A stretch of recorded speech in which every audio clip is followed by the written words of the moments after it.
रसेंद्री में जो वेग आता है, समन का भाव मिला, यही मुख में एक और इंद्री है जिसे कर्मेंद्री कहते हैं, वाक इंद्री। ये बहुत अपराध कराती है, इसका भी वेग आता है, गैस सी बनती बोलने का होता है। जिनको सही मार्ग नहीं मिला तो ऊट पटांग ही बोलते हुए चलते हैं, ऊट पटांग ही ऐसे। वेग है, वाणी का वेग है। अब वाणी के वेग को संभालना उपासक का अत्यंत आवश्यक कार्य है, क्योंकि सबसे ज्यादा अपराध वाणी से ही बनते हैं। किसी की निंदा करना, किसी को कर्कश कठोर वचन बोलना, परुख वचन कबहू न कहाए, व्यर्थ की बातें करना। लोगों का स्वभाव घंटों कोई सिर पैर नहीं है, बस बात ही बात होती चली जा रही, ऊर्जा नष्ट कर रहे हैं व्यर्थ की बातों में। ग्राम्य कथाएं, लोक कथाएं, राज कथाएं, विषय वार्ता और निंदा स्तुति, ये सब व्यर्थ में हमारी आध्यात्मिक शक्ति को नष्ट करने वाली क्रियाएं हैं। मौन रहिए। बोलने का बहुत अंदर से वेग आ रहा है, वाणी का वेग आता है, उस समय आप नाम कीर्तन कीजिए, उस समय आप वाणी का गायन कीजिए। श्रीमद चतुराश्री जी, श्रीमद राधा सुधा निधि जी, श्री 42 लीला जी, महान, खूब जोर जोर से गाइए। अपने पास वाणी के वेग को शांत करने के लिए बहुत बढ़िया उपाय। श्रीमद चतुरासी जी शुरू कर दी, उच्च स्वर से गाना तो 1 घंटा 45 मिनट। श्रीमद राधा सुधा निधि तो लगभग 2 घंटे। 2 घंटे में तो पसीना आ जाएगा और मन होगा कि अब मौन हो जाए, वाणी का समन हो। व्यर्थ वार्ता करने वाला उपासक अंतर्मुख हो ही नहीं सकता। अंतर्मुख हुए बिना परमार्थ की पगडंडी नहीं मिलती। हमारी यात्रा अंतर से है, बाहर से नहीं। बाहर कितना दौड़ो वो बात नहीं बनेगी, अंतर्मुख होकर। सर्वात्मना न विसजेत बहिरिंद्रियाणि, अपनी इंद्रियों को सर्वात्म रूप से छूट मत दे दीजिए कि वो बाहर घूमती रहें। वाणी के वेग का शमन कीजिए मौन के द्वारा।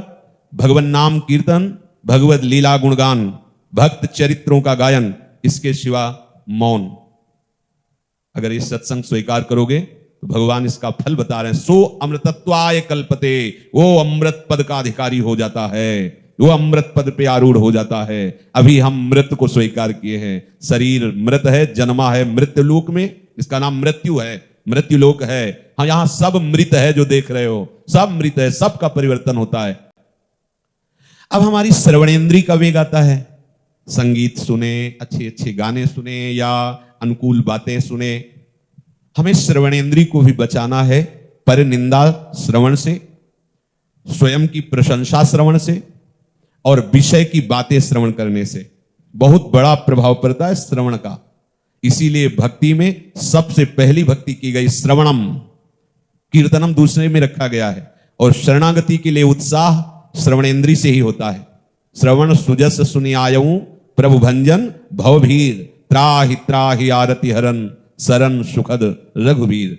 जब हम अपने श्रवणेंद्री को भगवत चर्चा, भगवत नाम, भगवत भक्तों के चरित्र सुनाते हैं तो श्रवणेंद्री का वेग शमन करने की सामर्थ्य आ जाती है। नहीं तो यहां भगवत चर्चा हो रही है, कई उपासक अंतर्मुख होकर नींद की तरफ जा रहे होंगे, लेकिन जब कहीं दूसरे की बुराई या निंदा या ऐसी कोई बात हो रही हो तो आधा किलोमीटर दूर से भी सुनने की हम चेष्टा करेंगे, वो क्या बात कर रहे हैं, पूरी श्रवणेंद्री लगा देंगे और सामने बैठ करके भगवत चर्चा हो रही, सो जाएंगे। क्या सुना?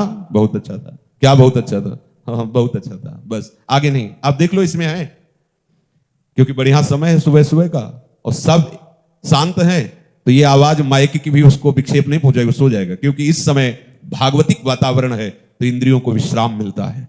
और अगर वो भगवत मार्ग में प्रवीण नहीं तो तमोगुण निद्रा में प्रवेश कर जाएगी। इसीलिए देखो ना आप कथावार्ता, ये इंद्रियों का जो चांचल्य है इस समय स्वाभाविक भागवतिक वातावरण से समन हो रहा है। और आपकी आध्यात्मिक, हमारी घ्राणेंद्री सुगंध चाहती है। बहुत बढ़िया उपाय है श्री प्रियाजू की प्रसादी इत्र आदि, प्रसादी पुष्पमाला आदि। हम कोई भी सुगंध ऐसे लेकर के अमनिया प्रयोग ना करें तो घ्राणेंद्री में जो सुगंध लेने का वेग है उसका शमन हो जाएगा। अब सबसे ज्यादा बिगाड़ करने वाली जो हमारी मनोवेग की वृत्ति है वो 5 ज्ञानेंद्रियों को लेकर के विचरण करती है प्रकृति में, विषयों में। अब इस मन के वेग को सहना बहुत कठिन होता है।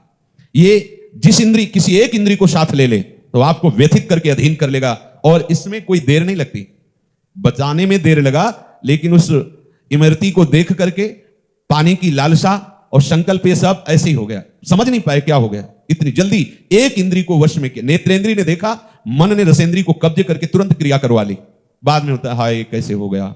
मन के वेग का समन करना सबसे कठिन और सबसे सरल है। कठिन उनके लिए है जो स्वयं अन्य साधनों से करना चाहते हैं, लेकिन जिसने प्रभु की प्रियालाल के चरणों का आश्रय ले लिया है उसके लिए मन का समन करना कठिन नहीं है। क्योंकि हमारे युगल सरकार मिथुन मनसी चोर, युगल सरकार मिथुन मने दोनों प्रिया प्रीतम, ये मन को चुराने वाले हैं। सावई मन कृष्ण पदारविंदयो, हम अपने मन का समन प्रभु के चरणों से करें, प्रभु के आराधना से, प्रभु के नाम गुण कीर्तन कथन श्रवण से मन का समन होने लगता है। जब मन हमारा किसी भी विषय के लिए लालायित हो उस समय आप अलग होकर अपने मन को देखिए। वास्तविक आप देख ही रहे हैं, आप मन नहीं है, पर मन इतनी चतुराई से आपको तन्मय कर लेता है कि मन की मांगी हुई विषय सामग्री ऐसा लगता है मुझे चाहिए, मैं भोगूंगा। बस यही हमारे बंधन का मूल है, इसीलिए हम मन के वेग को सह नहीं पाते। हमें चाहिए मन के वेग में जब किसी भी इंद्रियजन्य भोग की लालसा हो, वो स्वयं में कुछ नहीं कर सकता, वो इंद्रियों को साथ लेकर के आपको तन्मय करा करके फिर ये जो चाहे करवा सकता है। आप तन्मय ना हो, इंद्रियां उसके अधीन ना हो मन के, तो मन ऐसे हलचल पैदा करेगा और शांत हो जाएगा। जब आप उसके अनुसार नहीं चलेंगे तो आपके हृदय में एक पीड़ा होती है, व्यथा, एक जलन होती है। ऐसा लगता है जब तक ये हम नहीं करेंगे तब तक ये जलन शांत नहीं होगी, ऐसा हमारे अंदर आता है। पर यह बहुत गलत बात आती है, इसे बिल्कुल स्वीकार नहीं करना।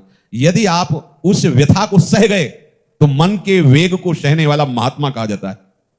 अगर मन के वेग में, मन की व्यथा में आप बह गए तो वही संसारी है, और जो मन की व्यथा को सह गया वही महात्मा है। भगवान कह रहे यम ही न व्यथयन्ते, जो व्यथा आपके अंदर मन प्रकट कर रहा है, जैसे भूख लग रही है, बोलने की इच्छा है, कुछ देखने की इच्छा है, श्रवण करने की इच्छा है, गंध लेने की इच्छा है, त्वगेंद्री कुछ स्पर्श करना चाहती, जनेन्द्री नाना प्रकार की कुछ चेष्टाएं करना चाहती, आदि आदि आदि, इन सब का मुखिया मन है। बिना इंद्रियों को लिए साथ ही तुम्हें तन्मय कराए कुछ नहीं होगा। आप तभी भोक्ता होते हैं जब आप तन्मय होते हैं मन की अवस्था में। ध्यान दीजिए, ये परमार्थ के लिए बहुत सूक्ष्म बात, आवश्यक बात है। ये मन हमको तभी, ये मन ही माया है, यही जाल फेंकता रहता है। मन मारिया तन बस में कीन्हा, हुआ भरम सब दूर, बाहर से कछु दिखत नाही, अंदर चमके नूर, आपो त्याग जगत में बैठे, नहीं किसी से काम, उनमें तो कछु अंतर नाही, संत कहो चाहे राम। समझ रहे, चाहे उन्हें संत कहो या भगवंत कहो, एक ही स्थिति हो गई। हमारे बंधन का कारण ये मन है। ये मन जब विषयों का संकल्प करता है, इंद्रियों के द्वारा विषयों की चेष्टा करता है, विषयों का ही विचार करता है, विषयों का ही चित्त के द्वारा चिंतन होता है, यही हमारा बंधन है। और यही मन जब प्रभु का चिंतन करता है, इंद्रियों के द्वारा सारी चेष्टाएं प्रभु के लिए होती हैं, तो यही मन भगवत स्वरूप हो जाता है, यही परम पद का अधिकारी हो जाता है, यही मन कृष्ण स्वरूप हो जाता है। मन की व्यथा को सहना है, ठीक है, आप उससे अलग नहीं हो पा रहे हैं, तो जैसे हम कांटा निकालने के लिए कांटा चुभन को, दूसरे कांटा चुभन को जो निकालने के प्रयास में कष्ट हो रहा है, हम सहते हैं, दुख होता है, पर हम सहते हैं। तो प्रारंभिक ऐसा शुरू कर दो कि मुझे भगवत प्राप्ति करनी है, मुझे सहन करना है, भगवान आदेश करे तास्ति तिक्षस्व भारत, उसको सहो। पर हम क्या करते हैं, इतने मन में तन्मय हो जाते हैं कि लगता है अब जो होगा सो देखा जाएगा। अब जो व्यथा हृदय में है, जो जलन है, उसको अब हम शांत करते हैं। पहले ये खा लेते हैं, ये सूंघ लेते हैं, ये देख लेते हैं, ये सुन लेते हैं, ये भोग लेते हैं। ऐसा आप भगवत मार्ग के उपासक हैं नहीं, उसको सहे। क्यों? क्योंकि मुझे भगवत प्राप्ति करनी है। अगर आप नहीं सहते हैं तो आप निश्चित समझिए आप चलते दिखाई देंगे, लेकिन आपकी यात्रा नहीं हो रही परमार्थ की। देखने को लगता है बहुत बच्चापन भरा हुआ है परमार्थ के मार्ग में, अवस्थाएं भले हो गई हैं 50 की, 60 की, 40 की, 30 की, अभी बच्चापन, अभी शुरुआत नहीं हुई परमार्थ की। क्योंकि भगवत मार्ग में चलने का दृढ़ उद्देश्य आपके अंदर जागृत नहीं हुआ है।